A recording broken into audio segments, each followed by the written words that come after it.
Hi, I'm Althea and I'm from Access 21, and today I'm going to help you set up a field shot. The first thing you want to do is you want to find your shot, focus on your subject, and set up your camera appropriately. This should really be on a tripod because it will help your shot look steadier and more professional. Now we're going to talk about exposure. Exposure is how light or dark your camera is. And this is made up of 3 different factors: your shutter speed, your aperture, and your ISO.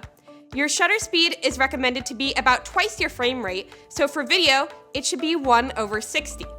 When talking about aperture, which is also known as your iris, it's going to be measured by your f-stop.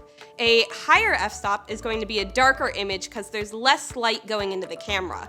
A lower f-stop is going to be a brighter image because there's more light going into the camera. This can also affect your focus, so a higher f-stop is going to give you a deeper depth of field, meaning you can see further behind your subject, where a lower f-stop is going to have a shallower depth of field, meaning that you can't see quite as far behind.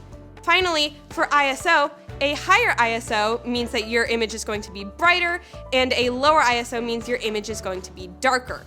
Cameras have a base ISO that they're typically set at, and that's typically what you want to leave your camera on, but it can change if you need to. However, a higher ISO can make your image more grainy, so be careful.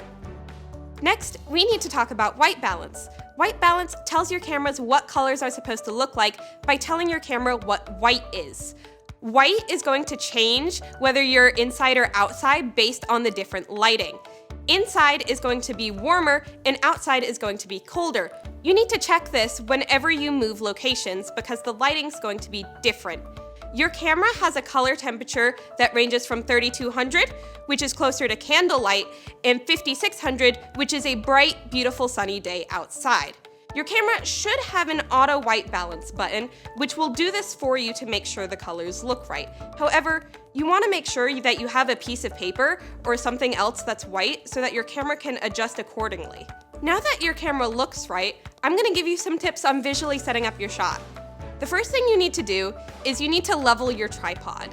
This will help make sure that your shot doesn't look wobbly or uneven to the ground, and you can tell that it's done when the bubble is in the center of the circle. The next thing you need to do is you really need to make sure that you're focused on your subject. You want to zoom all the way in and make sure that you can see everything clearly and that nothing looks fuzzy.